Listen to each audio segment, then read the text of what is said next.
ومعنا الآن الكابتن خميس الزهراني نجم المنتخب السعودي ونجم نادي الاتحاد سابقا، مساك الله بالخير. الله يمسك بالخير، يا اهلا وسهلا. كيف ترى مثل هذه الملتقيات التي تجمع الشباب رياضيا وثقافيا واجتماعيا ودينيا هو الآن؟ أول بسم الله الرحمن الرحيم. لا أخفي حقيقة سعادتي يعني بالمشاركة مع أخواني وجماعتي وأبناء عمومتي في مدينة الشعراء. أنا أعتبر حقيقة واجب علي وفخر لي وسام على صدري دعوتهم لي. الحقيقة أنه في كل مرة تثبت الرياضة أنها مدخل جيد لتوعية الشباب ولنفع أوقات الشباب ورفع كثير الحقيقة من الأشياء الخاطئة والمفاهيم الخاطئة اللي عند الشباب. تستطيع حقيقة الرياضة إلى يعني زرع كثير من القيم وغرس كثير من الفضائل. نستطيع في خلال الرياضة أيضا إذا التمت بفكر الشباب الواعي أن تكون يعني حقيقة رسالة هادفة، وتكون أيضا فرصة لاستثمار أوقات الشباب بما فيه النفع. حقيقة استطاعت الرياضة يعني من خلال الدور اللي حدث الآن أن تضم أكثر شريحة من الشباب لحضور الملتقيات والبرامج الدعوية اللي حدثت. هذا حقيقة يعني من أهم الواجبات اللي حقيقة ممكن تستطيع أن تقوم فيها الرياضة.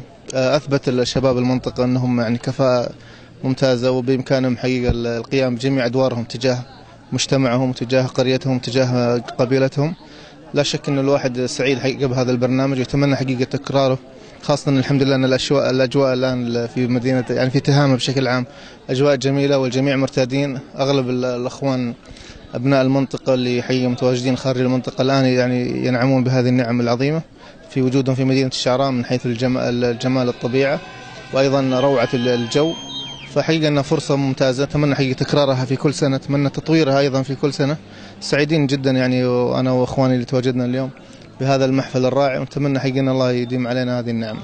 هل تدعو مكتشفي مواهب الشباب في هذه الرياضة كرة القدم إلى التواجد في مثل هذه الملتقيات؟ والله أنا أحبط أول ما شفت اللقاء كلهم كبار في السنة، ترى مباراة استعراضية، لكن حقيقة لا شك أنه أغلب المواهب حقيقة نشأت أو ظهرت بدايتها الحقيقية من المناطق النائية. ولو جينا على سبيل المنطقة يعني على سبيل المثال مدينة جيزان، يعني ثلث المنتخب من مدينة جيزان. فحقيقة طبيعي جدا أن تجد المناطق النائية فيها كثير من المواهب، لا سيما إذا اختلطت بالصغر السن.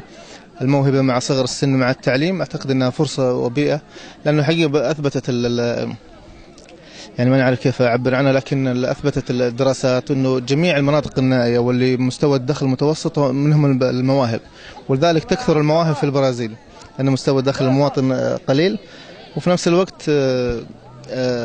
يحتاجون إلى الشهرة وإلى الأضواء وإلى البحث عن المال، فتجد أنه في حرص على المواهب اللي موجودة. في مثل هذا المواقف يجب أن نذكر نادي الاتحاد، ما رأيك في مستوى النادي الذي رأيه؟ والله بكل جدية يعني مستوى نادي الاتحاد يعني غير مطمن، وضع الراهن للاتحاد غير مطمن، ولكن الحمد لله يعني في الفترة الأخيرة شفنا في خطوات تصحيحية وفي أعمال جيدة. نتمنى حقيقة أنها تظهر بمظهر جيد ويعود يعني لنادي الاتحاد والعميد إلى ما كان عليه بإذن الله. دور كبير وبطولات في المنتخب، كلمة عن المنتخب.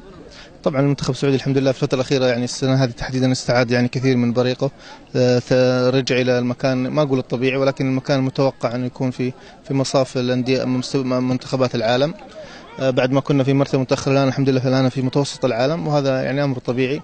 لا شك أنه أعز مع الإنسان يعني أنه يمثل منتخبه أو يمثل بلده بتمثيل مشرف، وهذا أمر يعني واجب، يعني تتحتم عليك الوطنية وتتحتم عليك محبة بلدك. وأجمل شيء تكون في الكرة السعودية أنك تمثل بلدك وأنت تحمل شعار لا إله إلا الله، هذه أمر عظيم جدا. فنحمد الله عز وجل على النعم اللي احنا فيها، ونتمنى حقيقة للجميع التوفيق. في الحقيقة فخر أننا نلتقي معك، كلمة أخيرة إلى الاستوديو.